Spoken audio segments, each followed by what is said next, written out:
This is Andrea Amico from Privacy for Cars, and windshields don't stop dragons either. Your vehicle is in the spotlight of today's podcast.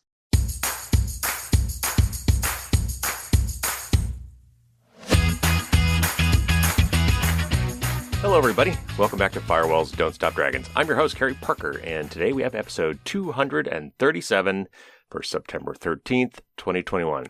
For those of you in the U.S., I hope you had a fun and long and productive and happy Labor Day weekend last week. And even though it's not officially fall, this always kind of feels like fall, like after Labor Day. The weather's starting to cool off a little bit, and pretty soon those leaves are going to start turning.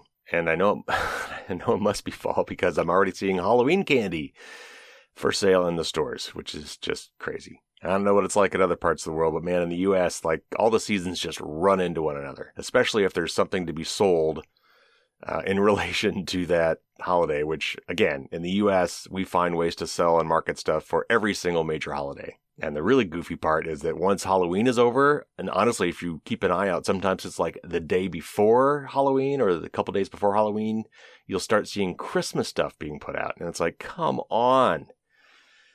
Oh, well, anyway, that's the world we live in. So anyway, today we have got an interview, and it's really an amazing interview, and it's so important, and it's so interesting, and it's something that I think a lot of people have not really thought about, and that is privacy with respect to cars. And so just stop for a minute and think about the ways in which your car or cars that you drive might have information. And obviously the one that most people should immediately be thinking about is when you connect your phone to the car.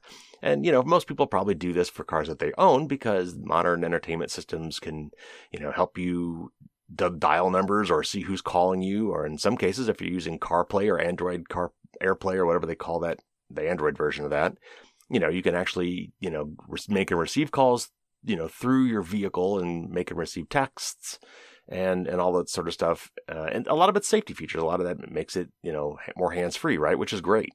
But in order to do that, in order to display that it's mom calling or your spouse or whatever, you need to share data from your phone to your vehicle. And wait, so now, right. So now you own the vehicle, you've done this, and what you might not realize, though, is that that data is going to be there when you get rid of your car. However you get rid of your car, not just if you sell it, but if it's at an accident and it's totaled, you sign over that vehicle and therefore the data that is contained in that vehicle to your insurance company. But what about cars that you rent? How often do you connect your phone to a rental car? When I was in Hawaii, I connected my phone via a lightning to USB cable to my car so that I could listen to the music.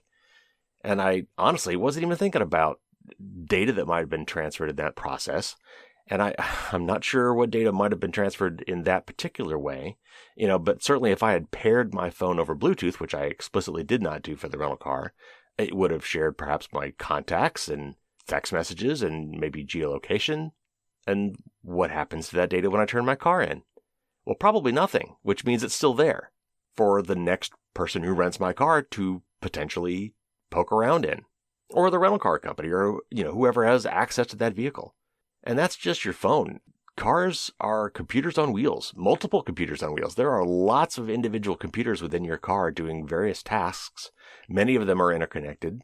And cars are now, almost all of them coming off the line today, are connected to the cellular network by default, even if it's a service you didn't pay for.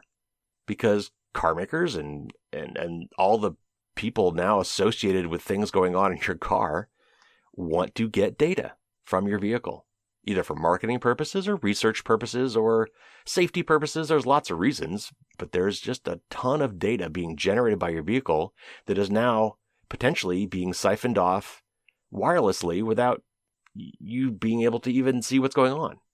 So we're going to talk about all of that today and much more. This is a topic that's been on my mind for several months now, and I was trying to find somebody to talk to, and I found the absolute perfect person, Andrea Amico, who started a company called Privacy for Cars. And so he's going to explain to us today what kind of data is being collected, how it's being used, what your rights are associated with that data, all the standard privacy things you would think about, and help you understand just how much of a privacy risk your vehicle or any vehicle that you drive has become today. So with that little preface, let's get right to our interview with Andrea Amico.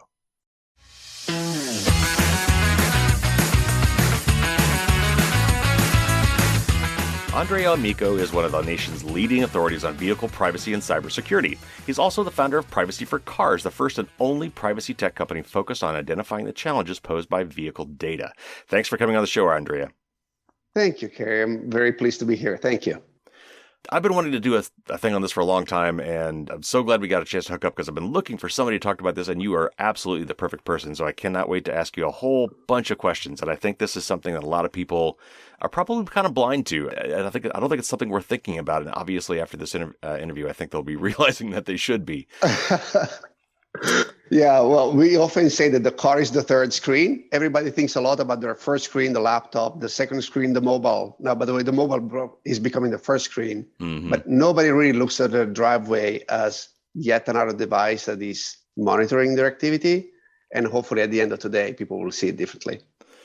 Absolutely. I am sure they will. So let's get started with what sorts of information can I pull from a modern consumer vehicle, and how much of this information is shared like explicitly? Like, when I connect my phone, I expect, that I'm going to be sharing some information there.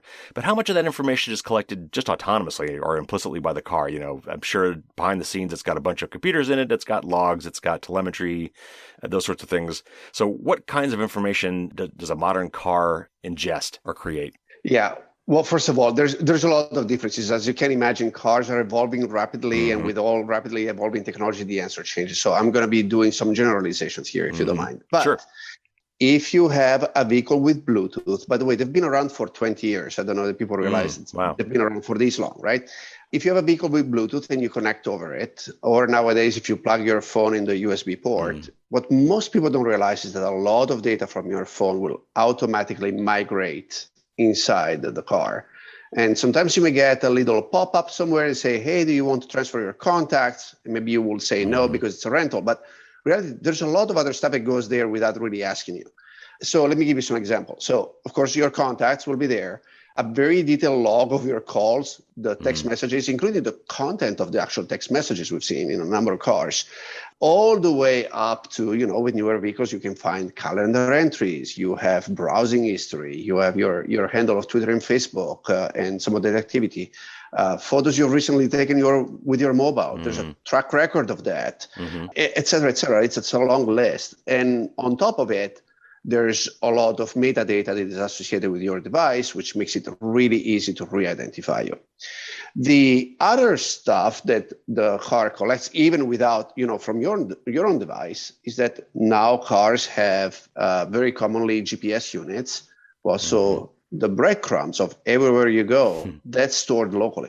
By the way, most people, I think, don't realize that even if you don't say, I want to go to the airport or take me back home in their navigation system, even if they don't use it, the car is still logging a detailed record of where they're going, at what speed they're going, and a lot more, like which gear they're in, who are the occupants, when was the last time that the right door was open, so when a passenger came in or came out. There's a lot of that, the weight of the passengers, right?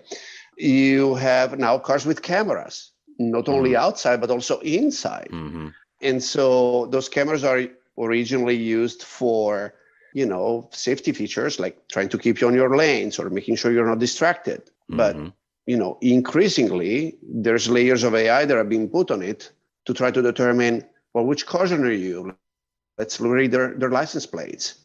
Or are you bored, interested, excited, angry at the wheel? And all of that, again, is being increasingly logged from cars. So it has become a really giant data collecting machine. And in fact, cars collect terabytes of data every year from users without most of them really realizing it.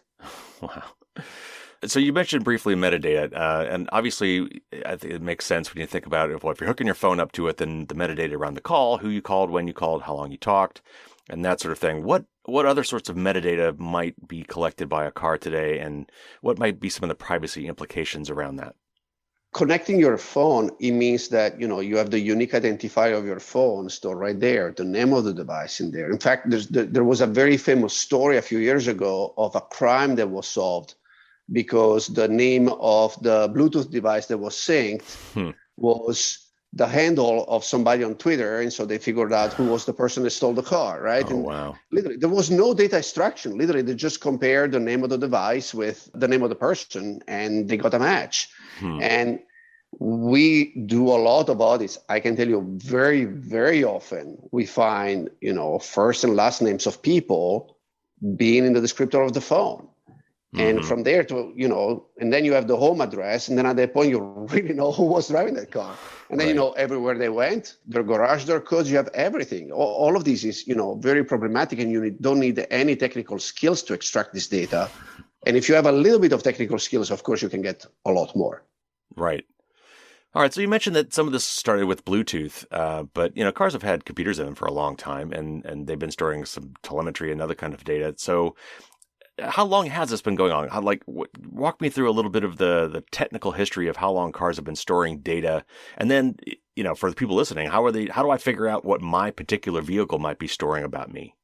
That's not a very easy answer to for that, first of all. But again, there's a lot of variety out there. Originally, as with most things with that we'll talk about today, the origin of collecting data was always around creating cars that were safer and with better performance, right? And then, these ECUs, these internal control units that cars have, they multiplied over time so that the devices in the car could do more things and talk to each other. And then companies started to realize, hold on a second, can we use some of this data for our own internal purposes? And the beginning was research.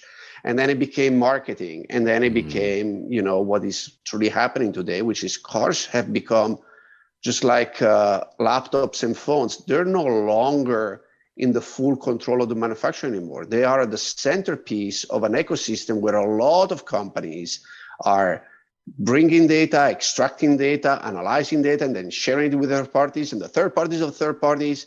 And now there's actually an entire economy built around harvesting data from cars and selling it. Wow. Well, that brings me to the next question. Who owns this data? I mean, and that's a hard question even on the web today, because we all like to think we own our own data, but of course we really don't. But okay, so, and there's so many, as we were talking about this, and you and I go emailing back and forth, and I was reading some of the things you pointed to. There are so many different cases you don't think about. Most people think about, okay, well, I buy a car. Oh, well, you know what? Sometimes I lease a car. Hey, you know what? Sometimes I even rent a car. But there's even more cases than that, right? There's sometimes you might drive a company car, or you're working for, FedEx, and you have a fleet vehicle, or and you've probably got Bluetooth in there, and you're probably connecting your phone to that. It's your car during the day. It's your work vehicle. And then there's even more cases that you brought up, like what if your car's totaled and so now it's in a junkyard? Or what if it's been repossessed? Or what if you had a family car and then you got divorced and your stalker spouse or whatever got the car? So there's so many different use cases with these cars. So how do you determine who owns the data that may have gone with that vehicle? Well, companies like to say that, of course, consumer owns the data, but I think that the reality is a little bit more complex than that, right? And first of all, the concept of ownership and data is quite not right under the law. I know that you have an international audience, right? So there's really two big divides in the world. One is you have regimens like in Europe, where privacy is considered a fundamental right. And so in those cases, companies are not allowed to legally collect data unless they have a reasonable business motivation and explanation of why the data needs to be collected in the first place. Okay, so European audience today, rest assured you have a lot more rights and a lot more protections than the rest of us here sitting in the United States. In the United States, for instance, it's more based on contract law, right? So data is considered something that can be, you can have the rights to, just like this recording, right? Who owns this recording? Well, you have the rights to it, but then you can decide to share it with other parties. Similarly, in the United States. And so in the United States, what happens is that as long as companies disclose what data will be collected and the general purposes, and sometimes the general purposes are really general, right? Very often this legal language will include and any other purpose that we deem appropriate. Well, this, we can do whatever we want with it, right? Once you sign the contract because you bought or leased the car. Once you rented that vehicle and you signed in that little pad that you're renting the car, once you click yes on an application is connected to your vehicles, et cetera, what is happening is that consumers are inadvertently perhaps, but they are agreeing that their data can be harvested and used for a number of purposes that are listed. And again, these purposes can be extremely broad, so in reality, everybody can have your data. In fact, today we track over 200 companies that collect, share, market, and broker data collected from vehicles, and we're just scratching the surface. Wow. So how did I agree to this? Again, as you mentioned, a lot of privacy protections, at least in the U.S., are around notification and consent. They have to somehow vaguely tell you to do it, and then you somehow say click accept, which we all do blindly on so many things today. But so in your experience, do I generally sign this away when I buy it? Like, is it in the paper contracts that I sign or whatever when I buy the car? Or is it a pop-up on my entertainment system that I just, oh yeah, whatever, okay, and then I've done it?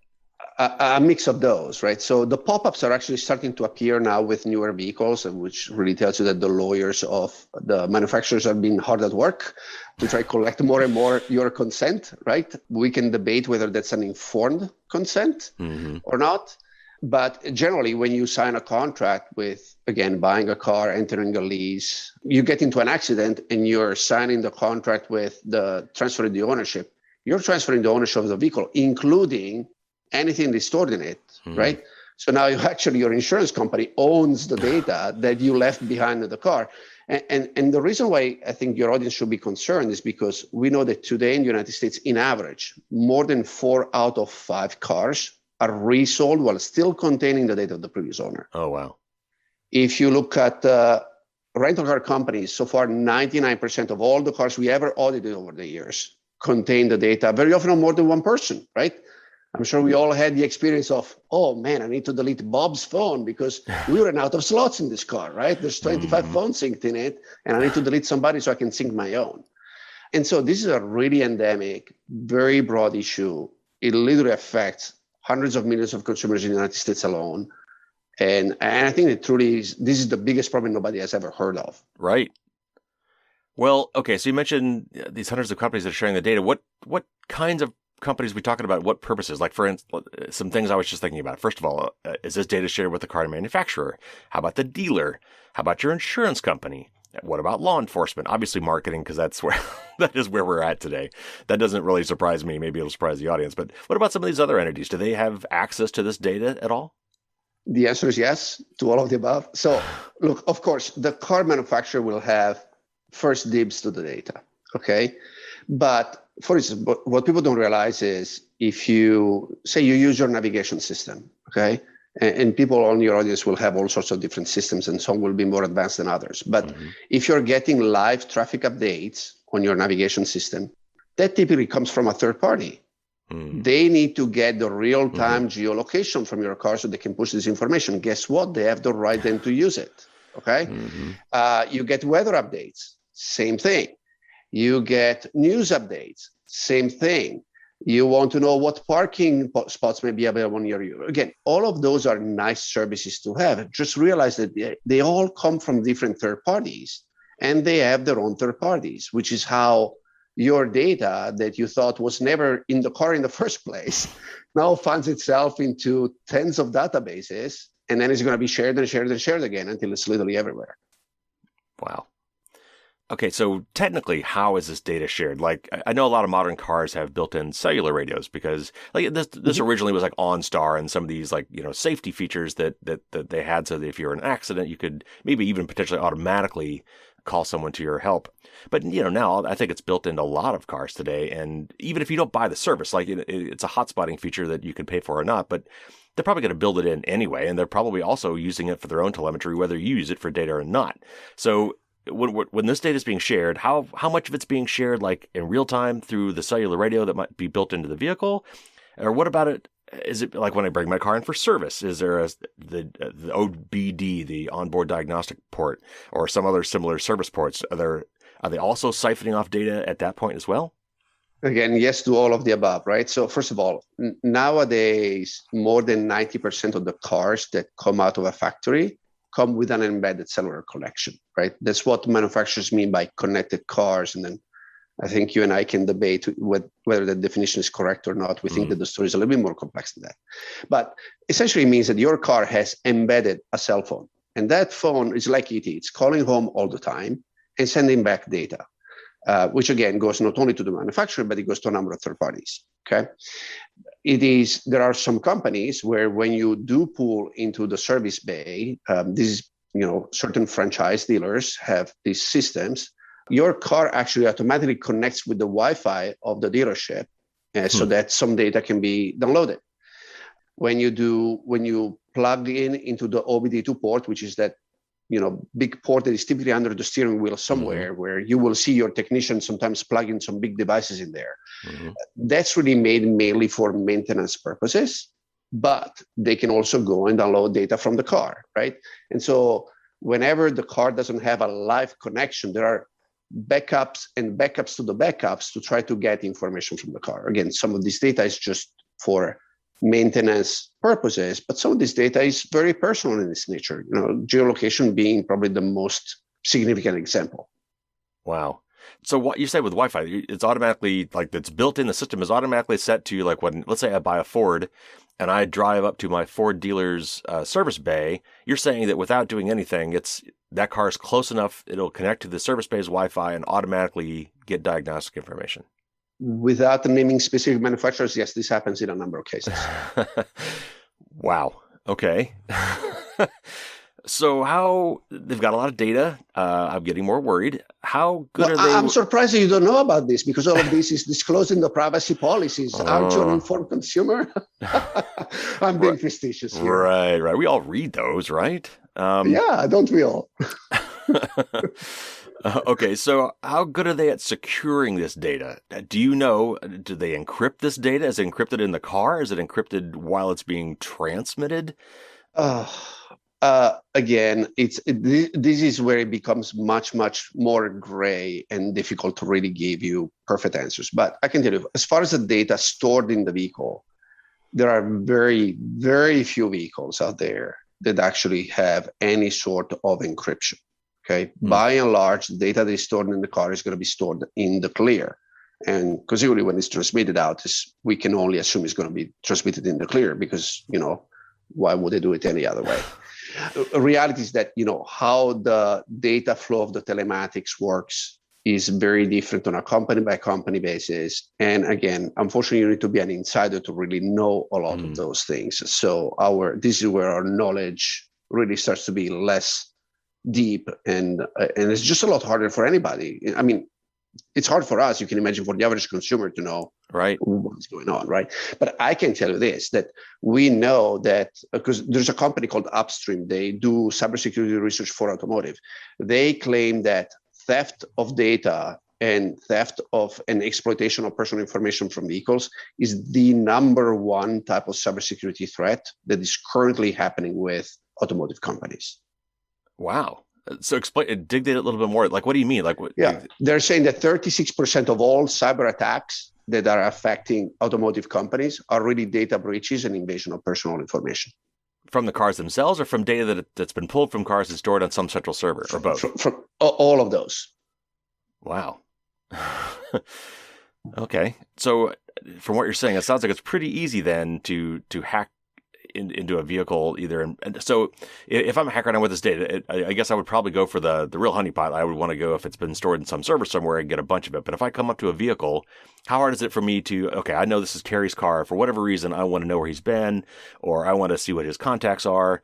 How hard is it for me to get the data from the vehicle? Do I have to physically? Right. So from the physical vehicle, typically physical access is, not that hard. I mean, think about all the people that had access to your personal vehicle in the last year. It's probably a lot more than you would want to admit, right? And so once you have physical access to a vehicle, some data is just out there in the clear, right? The car is not like your phone where you have to enter a PIN or your fingerprint or whatever else. Whoever has the keys, the car thinks it's the rightful owner. So all the information is going to be displayed right there and then, because the car thinks you're the owner, no matter whether you are or not, right? So that's issue number one. some data over time tried to be hidden and obscured from casual browsers of vehicle systems. An example would be, text messages. They used to be exposed to anybody. Now they started to put them behind a curtain. What we proved 3 years ago is that pulling the curtain is actually not that hard. In fact, so we showed that how easy it was to fool infotainment systems into believing that the rightful owner wasn't there. So to show all this information to literally anybody. These worked with 26 different makes. And when we told the companies, manufacturers, they never really told us what they did, but supposedly they started to fix the issue for the cars that have not been manufactured yet. So, for instance, we estimate in the United States there are at least 40 million cars today that anybody could walk to, and with some very inexpensive free to download tools, you can go and help yourself to read people's text messages. In fact, I taught my 8-year-old daughter when she was 8 how to extract and read mom's text messages from the car, which I think is great parenting. I don't know. What do you think, Harry? I'm not going to touch that one.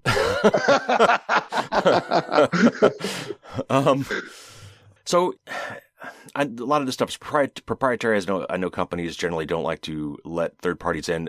Is there, maybe in the EU, maybe this happens there. Are there any third party vetting of these things from a privacy or security standpoint? Companies sometimes, will hire third parties that say do cybersecurity assessment. I think it's far less common for privacy. Many companies started now to have bug bounties, right? So if you find a defect, if you find a cybersecurity issue, you can contact companies, and there's a process you can go through to disclose this responsibly, which, by the way, I encourage everybody, if they find something, please say something. The right organization to reach out to is the Auto ISAC. So please do that if there's somebody that is technically inclined to find stuff. But again, by and large, there are not a lot of external standards or external certification that say, oh, company X is really doing good things. And we think that that's a problem, because privacy is something that we know that people care about, but it's not something you can walk to a dealer lot, glance at the lot and say, oh, I want that one because it has better privacy protections. Right. Nobody can make that assessment. In fact, cars had this issue 30 years ago with safety. You could not go to a lot, glance at the lot and say, I want the safest car. You could choose, the blue one or, the size that you like because it fitted your family, but safety was not visible. And really what it took was an association, a nonprofit called IHS, and then eventually National Highway Traffic Safety Administration, to pass criteria for assessing objectively the safety of vehicles to have what is now known as the 5-star rating, right, for the safety of cars. And now you can walk to any car, you can look at the sticker, and you can determine what is the safety of my car. By the way, interesting fact, this year the manufacturers went to National Highway Traffic Safety Administration and asked them to revise the standards, because every car is now getting 5 stars. And so what happens is that when everybody's number one, really nobody is, right? And safety has become something important for companies to appeal to consumers and show that they are better than others. Right. And so what used to be something that they really fought against now has become a source of competitive advantage. My hope, and I know that I'm sick of true believerism, right? I'm a terminal case of true believerism. But I hope that one day, and hopefully it will take less than 30 years, because that's how long it took for safety, that privacy will be the same. Yeah. That consumers will want to find cars that protect their privacy, and that companies will compete for privacy. And I think that our job at Privacy for Cars is to make this issue more visible, so that consumers can be more informed, and consumers can try to do better and get the benefit of being better. Because right now there's really not a lot of incentives. Right. Yep. That brings up another question. And so if we find a bug, let's say that some manufacturer through a bug bounty program, through their own testing, says, oh boy, we screwed up here, we got to fix this. How is the software in your car updated? Sometimes it is and sometimes it's not, right? So over-the-air updates are really a new development with vehicles. They're not very common. They're becoming increasingly so, but they're not very common. Keep in mind, the average car on the road in the United States is 12 years old. Okay. Wow. And so back then, as you can imagine, there were zero considerations around privacy. Right. Today, the number, by the way, is not 100%, but at least it's getting better, right? Mm-hmm. But it takes a very long time. And so pick the example, right, that I gave you of 3 years ago, we discovered this big issue with Bluetooth that affected a lot of cars on the road. Well, it turns out that vehicle manufacturers do not even have the obligation to disclose it to the owners, because anything that is not an immediate threat to the safety of consumers does not need to be disclosed. So guess what happened? Nothing got fixed. Wow. And, sure, maybe in a distant future when most cars are over-the-air updates, maybe there is a patch that can push via software. It's just not where reality is today. Yeah. Unfortunately, not surprising. But so I'm sure you must, after looking at this, have some really interesting anecdotes about and kind of bring this idea home of where this can really have an impact. And as you were talking about more people are in your car than you think, the first thing that came to my mind was valets, right? I mean, when you give a valet the key to your car, they are the driver. It's like they're admin now in your vehicle. So at any point, while they have possession of your car, they could be pulling stuff out of it. Do you have any interesting anecdotes of stories, like real life stories where this has come home for somebody, where the privacy has been violated, it's turned into an identity theft or some other stalker issue or something like that? So two things. What we see is just the really tippy top of the iceberg. As you can imagine, law enforcement does not pursue any crime where something that wasn't absolutely horrible actually happened, right? So to know how many people are being stalked today with cars is a very difficult numbers to put your fingers on. But, we have a lot of indication this is not a small number. I can tell you, 2 months ago, actually maybe just a month ago, there was a home invasion in New Jersey. How did it happen? Well, the criminals got in the car, they pressed the button, go home. Once they arrived there, they pressed the button, open garage. And according to the police report, they left the house with cash, electronics, and other valuables. Unfortunately, nobody was home, right? Because I can only imagine how horrible this would have been if somebody had been home. Right. We know that there's a person right now sitting in a jail in Australia because he admitted that he was stalking his ex-girlfriend because he connected the mobile app of the car to his phone. And so he stalked her for months. And then eventually one day he mustered the courage of saying, well, let me unlock the car through my phone, got in the car, pressed the open garage door button, same thing. She woke up in the middle of the night with the person sitting on her bed. And now, fortunately, he's in a jail. And how many, these are very extreme cases, which is why, one, they get investigated, and two, they make the media cycle. And, the question is, how often does this really happen? I think it's very hard. I can tell you, I try to do education of law enforcement multiple times a year. By and large, law enforcement agencies do not understand how the technology in cars works, what are the possible crimes you can commit. And even if they were witnessing a crime, I think it would be very hard for them to actually reconduct it to a fundamental issue that is driven by technology in vehicles. And so, again, I think that this problem is going to be underrepresented and underestimated for a long time. Right.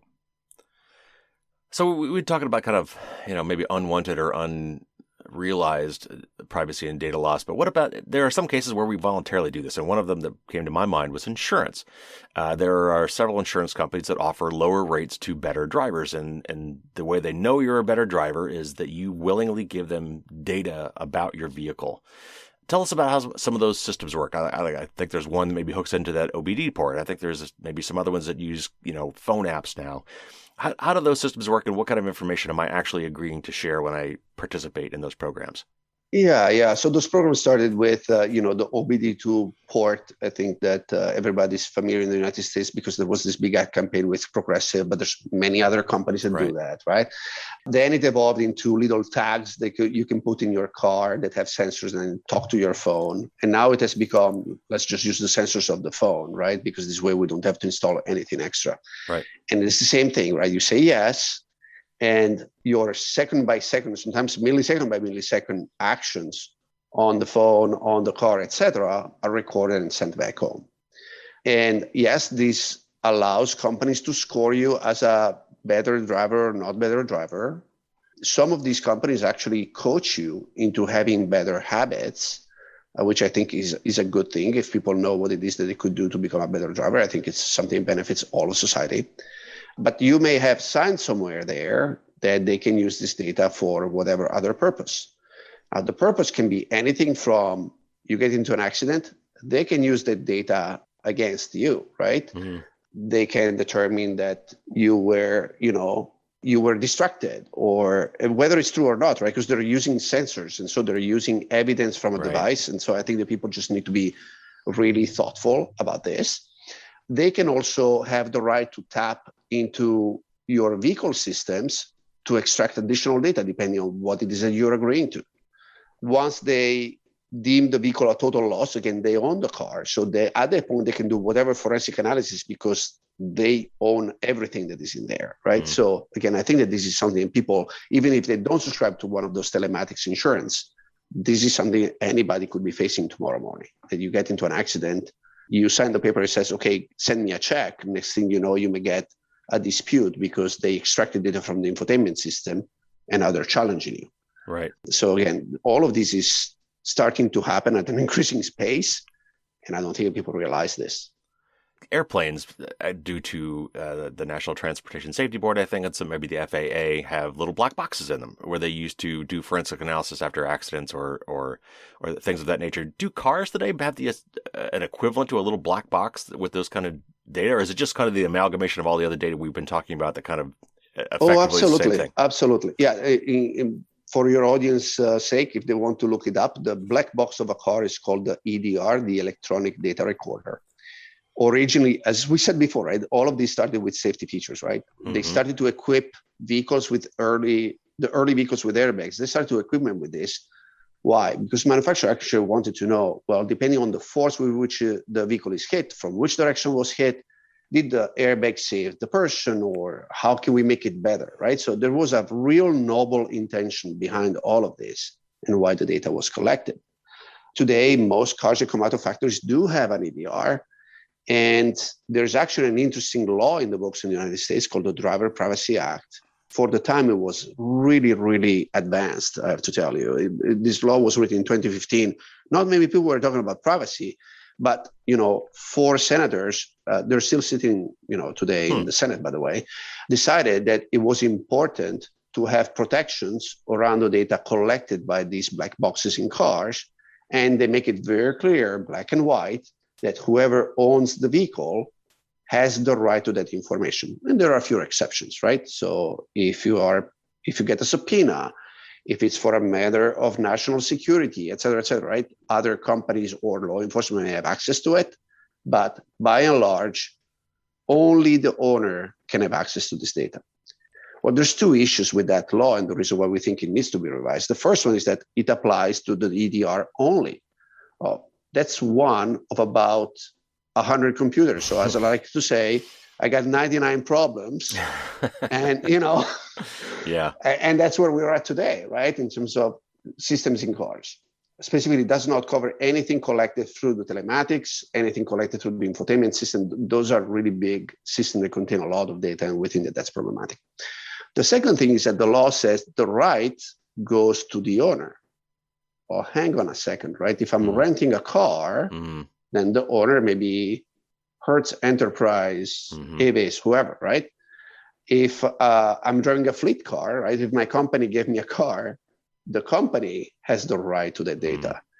If my car is total loss, and again, I transfer the title because I'm getting a check to buy myself a new vehicle because I was not at fault in the accident, well, guess what? Now everything's in there is owned by the insurance company. And then eventually, once it's sold for salvage, whoever bought the vehicle for scraps that is going to disassemble and send it, they own your data.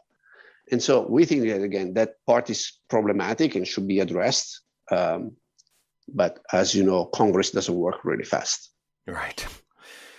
So if all these cars, I think you said 90% of vehicles today have built-in connected systems, all these systems are broadcasting radio. So which is to say, and most of these things have some sort of unique identifiers associated with them. And we've talked on the show before about things like license plate readers and how creepy it is that they're popping up everywhere. But if my car's driving around broadcasting unique identifiers everywhere it goes, doesn't that mean that I'm just just there for the stalking, or for marketers or anybody else who wants to keep track of vehicles, and maybe me in particular, where I visit, how long I stayed there? I'm in the Home Depot parking lot. How often do I come to visit Home Depot? Is it just another way that I'm being tracked now in the real world, as opposed to like cookies on the web? All that information is accessible to typically multiple companies. And actually, in the case of, say, rental companies or fleets, it is actually also very common that they have their own aftermarket telematics installed, right? Because they want to have direct access. They don't want to have to go through the manufacturer.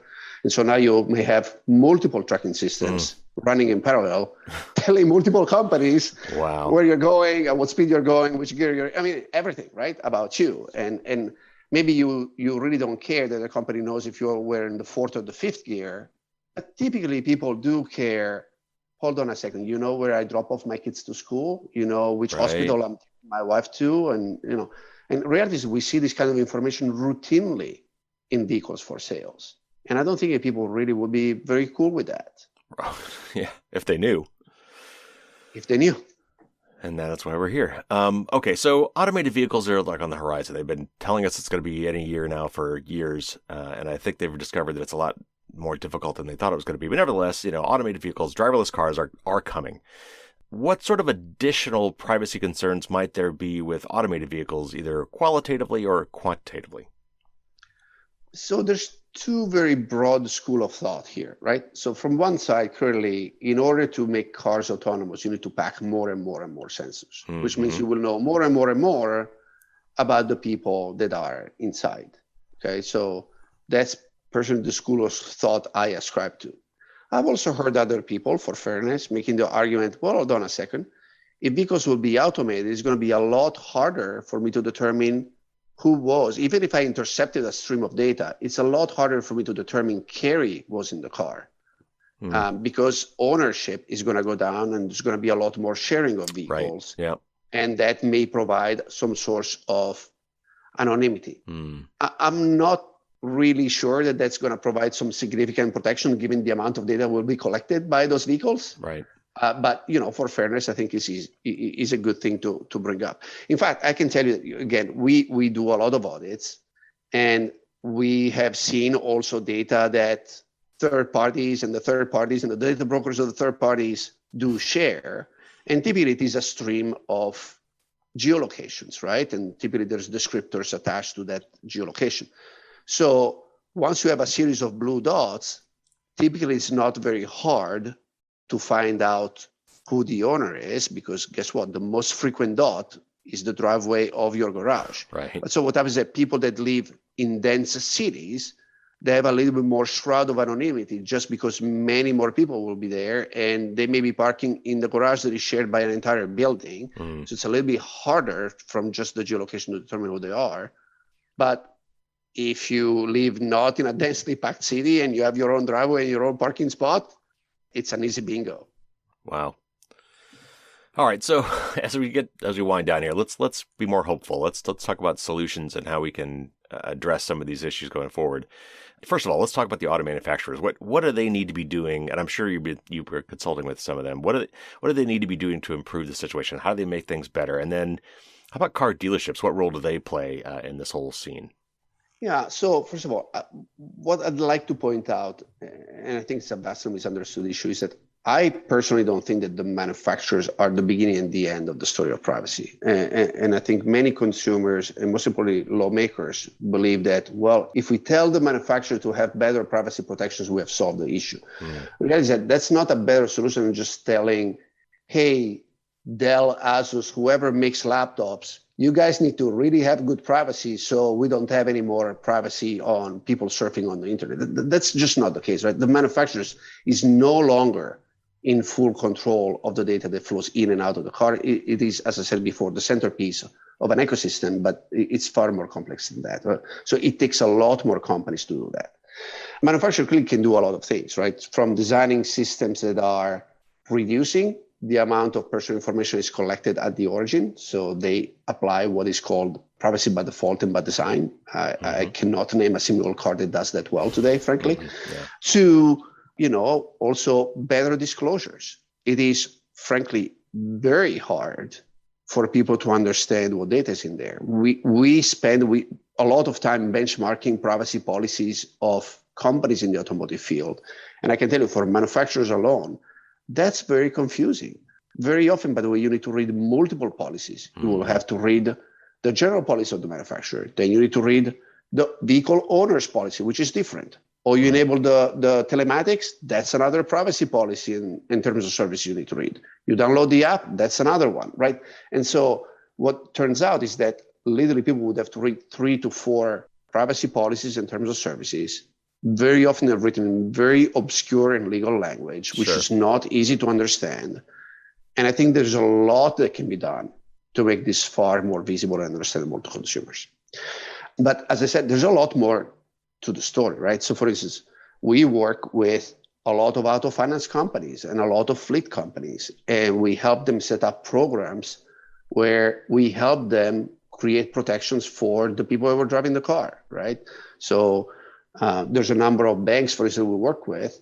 When the vehicle, if that vehicle is repossessed, they will actually take responsibility of deleting the data of the previous owner before the vehicle is sold. We think it's the right thing to do. Yeah.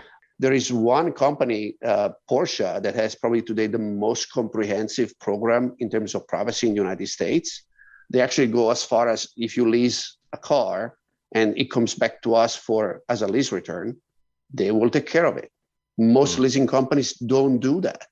So if you don't pay the bills and the car is repossessed, maybe they'll take care of it. But if you're a good customer and you do pay the bills, then they think it's the customer's responsibility to do this. And reality, again, we see from the statistics that the vast majority of consumers don't know how to do it.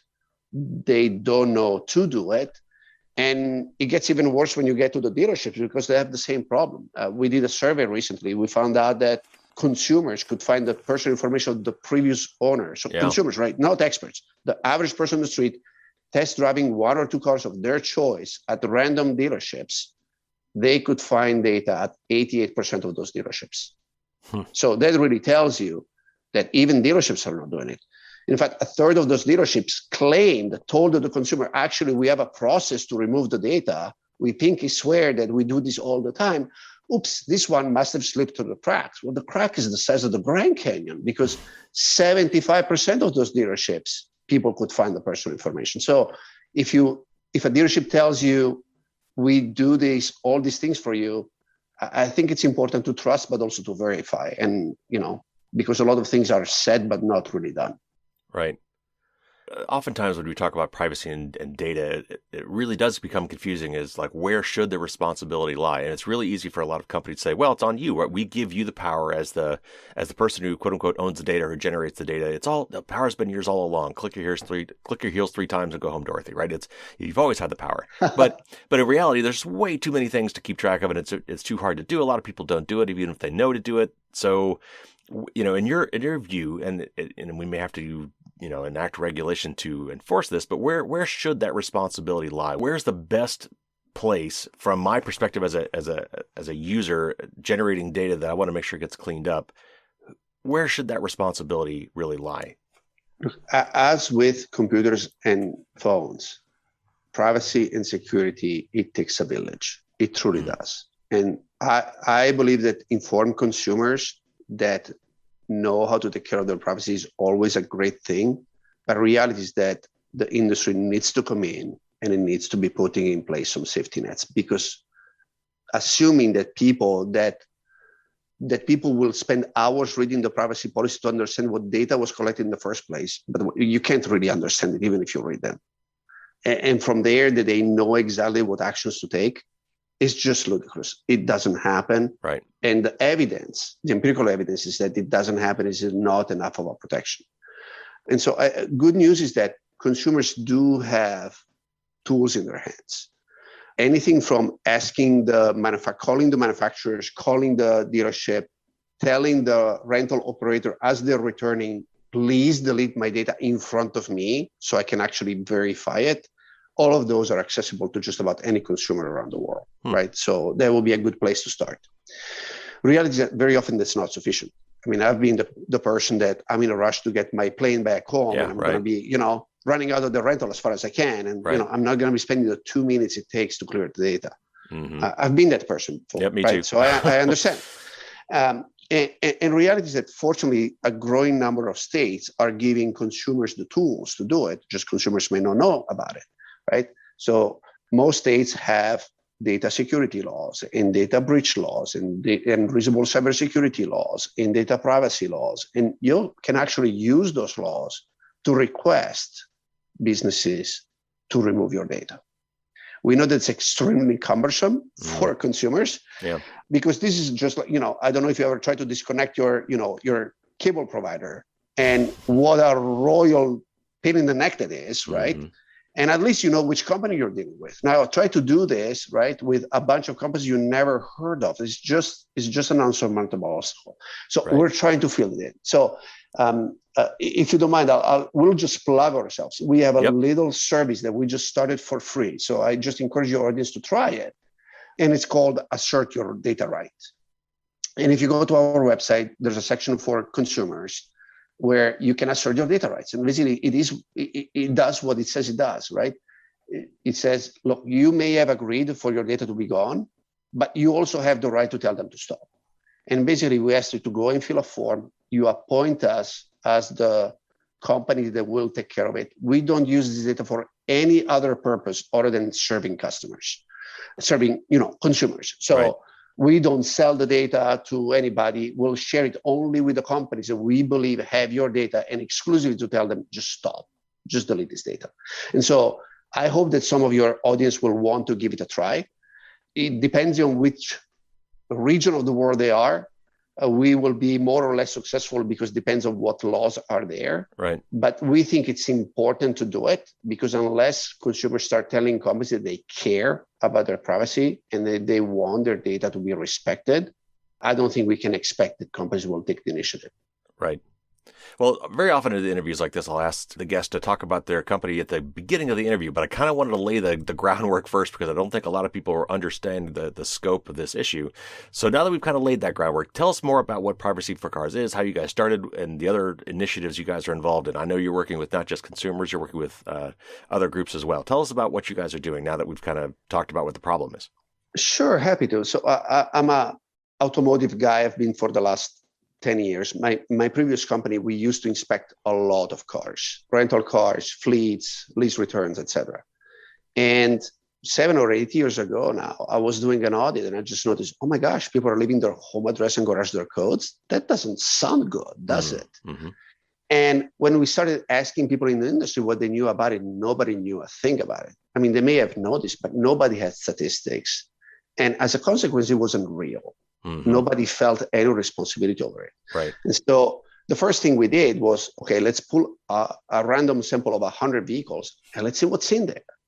And let's see, is it different if it's a newer or older vehicle? Is it true? How is it different if it's a rental versus a lease, et cetera, et cetera? And so we published the first statistics and people started to notice. And so they started to ask us, well, if we wanted to get rid of this data, how would we do it? And a lot of companies told us, well, this seems like an interesting problem, but it's so damn hard because there are literally tens of thousands of systems out there. Mm-hmm. Then we don't think we can solve it.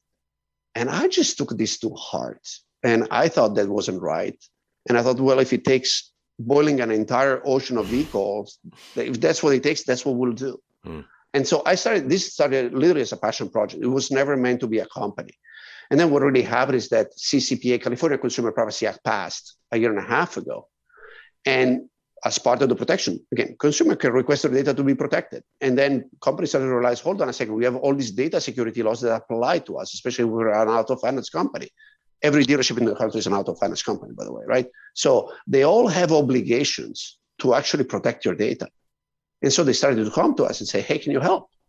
And so that's when it started to move from a fun passion project to, okay, maybe I actually need to hire people. This needs to become a company, a real company. Yeah. And so that's what we're doing. And actually, we've been really lucky that in the last year and a half, we've really got a lot of attention. We're now available as a service at over 350 auto auctions around the country. This is where a lot of vehicles are wholesale. Oh, wow. Yeah. I think consumers don't realize that a lot of sales are really not consumer to consumer going through a dealership. They're really businesses to businesses, right? And so We have a very strong presence in the channel, and we are convincing every day new companies to go and create these protections for consumers, which I personally think it's awesome. Yeah. Again, we give away a version of it to consumers, but we are completely redesigning the experience for consumers, because right now what we give to consumers is really a simplified version of what we do for businesses. And realize consumers have different needs. First of all, they need the information, right? They want to know what data is in my car. What can I do about it? What happens if I lease a car? Is it different if I lease it from company A versus company B? And so we're literally in the process of building an entire application for consumers with the only purpose of educating the public. Well, what I'd love to have, like iPhone today, if I wanted to, this was one of the features that I love about Apple is if I lose my phone or it's stolen, if it's registered properly, I could go into my iCloud account and say, delete that remotely. I can lock it and delete it. I would love to be able to do the same thing from an app on my phone. Like, I'm going to sell this car, or I just rented this car. I want to be able to go into some app and say, go delete all my data from that vehicle remotely. Right. And reality is that the systems in cars don't support that. They require some in-vehicle intervention. Yeah. I think eventually we will go down that path. But again, the good news is that consumer can actually do the proxy of it, right? They can remotely tell us, I'd like to assert my rights. I'd like my data to be gone. And we will actually do the heavy lifting and try to figure out how we can do that. So last question before we go, give me some practical tips. So now that we know what we know, and we're more aware of this problem, as I'm going around leasing, buying, selling cars, beyond asserting my rights, which I will definitely put a link to the show notes of that, what should people be aware of, and how might this change their behavior? What are some tips you would give to people to minimize the amount of data they're sharing with vehicles? Yeah. So first of all, I want to say something that's close to my heart, which is please do not sync your phone with the hands-free because you're worried about your personal information. There's a lot of studies that show that, first of all, it's not legal to take a phone call in many states, so you don't want to take it. But most importantly, there's a lot of studies that show that people who do not use hands-free and keep using the phone in the car are far more likely to have an accident. So please don't do that. Okay, let's always make sure that we take our safety first. Then be aware that what's going to happen is that data will migrate into the car. So learn how to remove the data from your vehicle. If you don't know how to do it, again, you can download our app and get it for free, or simply ask, again, the rental counter, the dealership, etc., to do it in front of you. Don't let them take the car in the back and assure you that they will do it, because, again, our stats show that doesn't happen very frequently. You could read your manual. I usually recommend this to people who have trouble sleeping. And I have to admit that over the years, we called manufacturers many times and said, hey, the instructions you give in the manual are actually not correct, or they're vague, or they're confusing. And I can tell you that I have exactly 0 examples in which those manuals have been redacted. So we stopped doing that because we thought it was a giant waste of time. But try to read the privacy policy of your car, at least the car you own. I know that it's not easy read, but most manufacturers have the link at the very bottom of their homepage. And again, from there, it may take you to 2 or 3 multiple policies. But I think it's important that at least you know how complex this is. It will put the privacy policy of Facebook to shame. These policies are far longer and far more complex to understand. Wow. That is saying something. Unfortunately, it is. Yeah. All right, Andrea, this was so eye-opening, and I think a lot of people learned something today that they probably didn't even know they didn't know. So thank you so much for coming on the show and telling us all about it. Thank you for the opportunity. I appreciate it.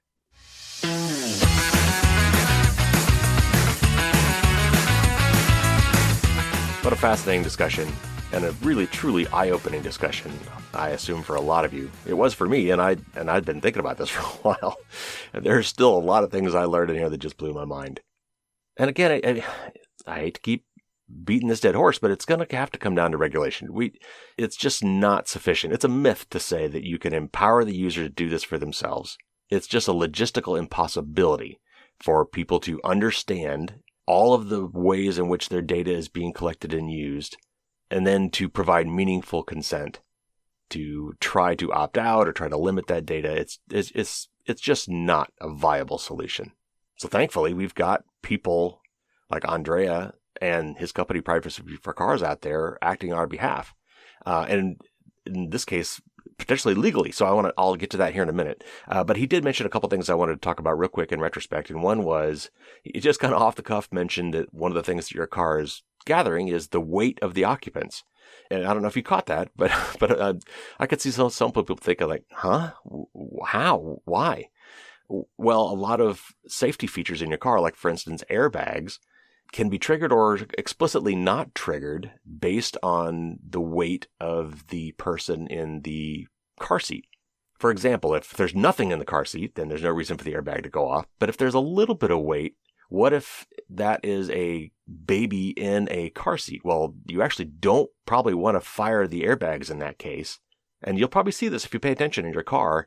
If you put a certain amount of weight, like let's say you put a stack of books or some groceries or something in the passenger seat, and you may see a little indicator saying, the airbag has been disabled, and wondered why. Well, it's my guess, and I'm not an expert on this, but my understanding is that in certain situations, like for instance, if you've got a baby in a car seat that weighs, 30 pounds, 40 pounds, or something like that, some middle amount of weight that's probably not a full adult human, that it's going to guess that, I probably don't want to fire the airbag in this case.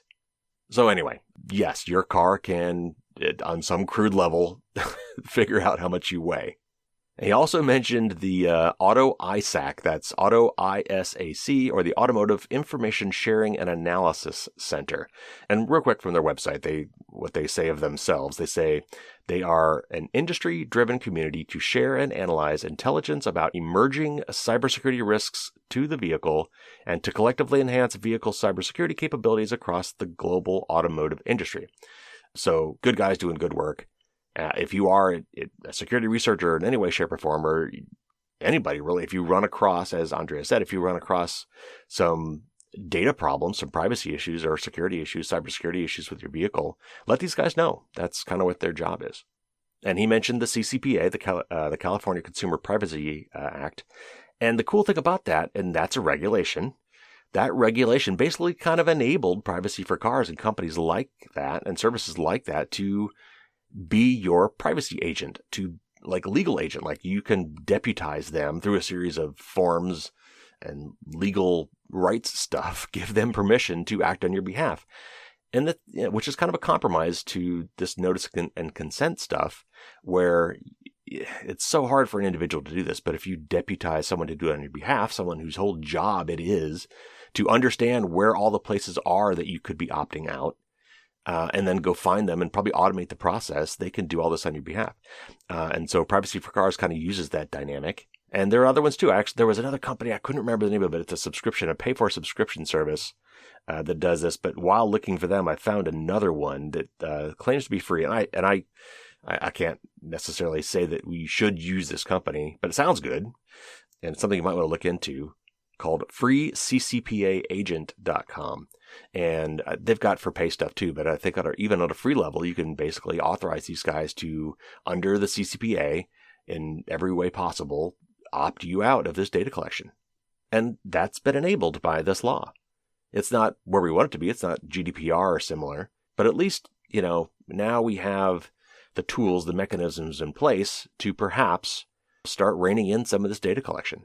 And as Andrea pointed out, it's, just by participating in these things, you have voiced your desire for privacy, and it's going to raise awareness with these companies that, hey, these people do care about this stuff, and maybe we should start reining some of this in, or at least providing a lot better mechanisms for people to opt out or delete their data. So, in particular, Privacy for Cars is something that you can use right now, and I recommend that you do. You can go and sign up for them and deputize them to find data in cars that you may have interacted with and authorize them to work with the rental car company or the auction company or the insurance company or whoever on your behalf to delete any data you may have left behind. And in fact, I have contracted with them to try to remove any potential data I may have left on that rental car in Hawaii. So you would need to go to privacyforcars.com. That's the word privacy, the number 4 and cars.com, and assert your data rights. Look for that link on there. And I just want to read to you a little bit from that site about what you're doing. And it says, Privacy for Cars can help you drive privacy. And I see what you did there with the word drive. When you complete this form, we place data requests with businesses on your behalf and ask them to respect your privacy. We currently track over 200 entities who collect, share, sell, and broker vehicle data. We aim to protect you and your personal information from vehicles that you sold, rented, purchased, leased, got into an accident, have been repossessed, and more. Data breaches and theft of personal information are the #1 cybercrime affecting automotive companies. By deleting your data, you can shrink your digital footprint, improve your privacy and security, and reduce the risk of identity theft, stalking, micro-targeting, and automated decision-making based on your behavior when you drive. So when you fill out the questionnaire, you'll tell us a little bit about the vehicle or vehicles that you want them to act on. You're going to have to give them enough information to prove that you are who you say you are. Andrea tells me that one of the main defense mechanisms or roadblocks that these companies will often throw up is, I don't know that you're really acting on this person's behalf. I don't know that you're really representing Carrie Parker here.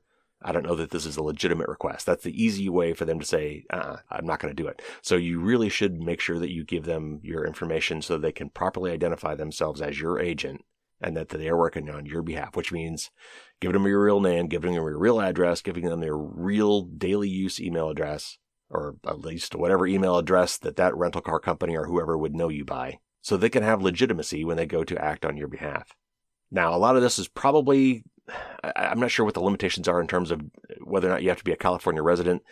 Some of this stuff will bleed outside of California just because a lot of these companies will now open this ability up to people who are non-California residents because it's harder to try to do both. So if you're not a California resident, you may have limited luck here, but I would still recommend you do it to, again, unequivocally state for the record that you care about your privacy and that you support companies' efforts like Privacy for Cars to help rein in this data and take some measure of control over your right to privacy.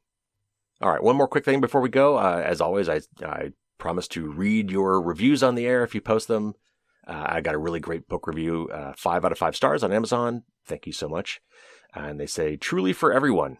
For context, I have worked and played in the information security and data analysis field for nearly 20 years with various industry certs and war stories.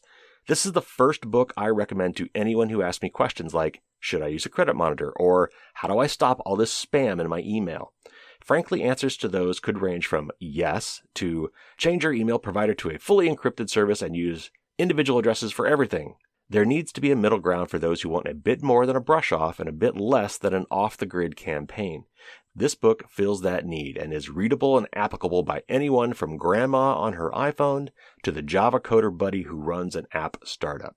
Very simple yet hugely effective means of protecting your digital privacy like two-factor authentication and password managers are explained in clear language, often with pictures for people like me. Even more advanced concepts like cloud services and how your home Wi-Fi router works are translated to plain speak for everyone's benefit. Wonderful review and detailed review. Thank you so much for that. They really make a huge difference. They really do. And it's really good to have a steady stream of new ones coming in as well, to have fresh reviews. So again, thank you so much for that, whoever wrote that review. And as I see these things pop up on Amazon or iTunes, I will read them on the air as my little way of saying thank you. All right, that's going to do it this week, folks. We got another news show again next week. Plenty to talk about there.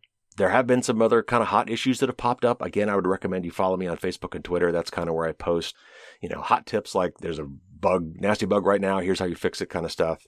So on Twitter, I'm at Firewall Dragons.